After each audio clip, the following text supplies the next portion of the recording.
Backstory soal anak yang bernama Ciara. Dia adalah anak yang mempunyai kelainan dan dia tidak begitu disayangi oleh keluarganya sendiri, dan dari senyuman itu terlihatlah luka yang tidak pernah dilihat oleh orang lain. Dia dijauhi sama orang lain karena dia mempunyai mata yang tidak seperti orang lain. Dia mempunyai mata buta satu dan itu tidak pernah bisa disembuhkan oleh dokter sekalipun. Dan dia mempunyai kekuatan aneh yang seperti bintang tapi berwarna merah. Ada mbah dukun yang bilang bahwa itu adalah tanda yang sangat langka dan hanya dimiliki oleh 5 anak, yaitu Ciara, Raka, Elis, Eko, dan Jason. Semua anak yang memiliki kelainan itu suka saja memindahkan barang dan manusia sesuka hatinya dan juga bisa terkontrol sendiri. Dan yang paling sering adalah Ciara. Entah kenapa Ciara selalu merasakan itu setiap harinya, tapi dia akan berhenti ketika waktu sudah di jam 12 malam. Dan makhluk yang akan merasukinya itu sangat rahasia. Tidak banyak orang yang tahu, tapi ada yang memberitahu ke banyak orang bahwa sosoknya seperti ini.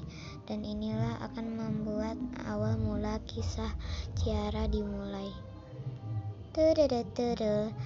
Capek udahlah, aku padahal udah buat semuanya seneng, tapi kenapa aku malah dibenci sama semua orang.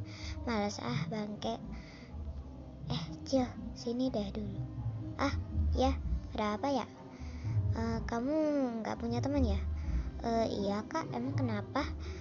Kamu mau masuk ke dalam lab gak?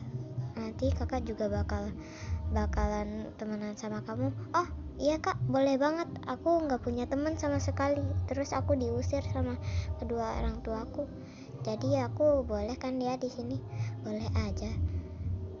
Asalkan kalian tahu, Ciara itu bukan orang yang sangat baik. Tapi dia juga ada sisi jahat di lain sana. Tapi dia tidak pernah menunjukkannya. Akhirnya dia menjadi anak yang polos dan terperangkap dalam jebakan lab tersebut. Dia akan terjebak selamanya di lab tersebut selama bertahun-tahun. Pemilik lab itu sudah merencanakan itu kepada anak-anak yang lainnya yang mempunyai kelainan seperti si Ciara tersebut. Itu bernama Dr. Cyrus. Dia adalah bos di lab tersebut. Dia sudah bangkrut selama bertahun-tahun yang lalu. Karena kebangkrutan tersebut, dia berusaha untuk membuat semua orang itu tunduk kepadanya dan membuat semua orang yang sangat terkuat di dunia untuk menyatukan mereka dan menghancurkan semua orang yang ada di bumi karena dia membuat balas dendam yang sangat kuat kepada manusia lain.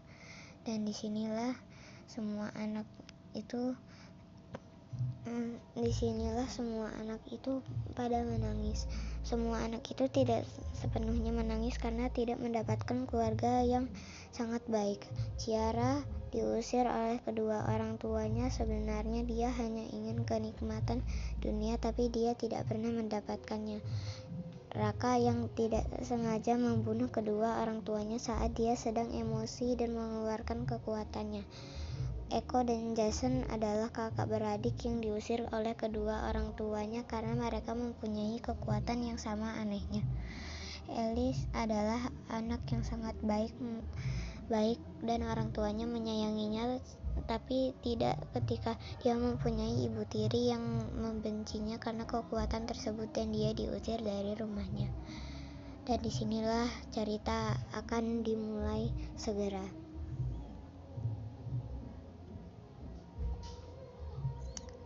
Ayo semuanya, makan siang telah datang. Sorry, tapi ini udah bertahun-tahun tapi kok cuma makan bubur ya?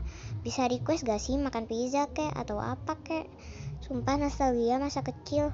Sorry, tapi di sini nggak boleh request. Kamu sudah request dari kamu umur 5 tahun, sekarang kamu sudah 18 tahun. Tapi kita nggak pernah dikasih makanan yang lain. Kita cuma bertahan hidup dengan makan bubur sama susu, terus cuma baca novel, terus tidur. Udah. Emang kita aja gak dikasih mandi kok. Kita bau nih anjay. Udah gak boleh komplain di sini. Di sini tempat untuk lab agar kalian bisa diurus. Nanti pas sudah besar kalian akan dibawa pergi. Hah? Maksudnya dibawa pergi? Apa sih? Bisa kasih penjelasan gak? Stop komplain atau aku bebaskan kamu sekarang juga. Hore, aku bisa bebas. Alhamdulillah.